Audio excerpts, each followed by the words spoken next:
আমি আজকে রান্না করতেছি কমলি শাক। অল্প কালকে বানাইছিলাম, আর আজকে অল্প। আমরা দুইজনেই খাই, তাই বেশি লাগে না। 3 মুঠি 2বারে খাইতে পারি। এবারে এদিকে ডিম 2টা রান্না করুন, 3টা। তারপরে এখানে আমি যে ডাল পাতুরি হইতেছে। কুকারের ডালটা স্বাদ লাগে না, এরকমভাবে ডেকচিতে বানালে ভালো লাগে। ভাতের চালটা আগেই ধুয়ে রাখছি। ভাতটার চালটা অল্প ভিজা থাকলে ভাতটা ভালো হয়। ভাতটা একদম লাস্টে বানাবো, ছেলে আসার 1 ঘন্টা মতো আগে।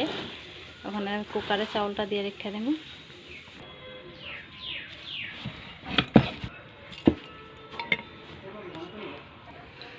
আমার দুপুরের রান্না প্রায় কমপ্লিটের দিকেই।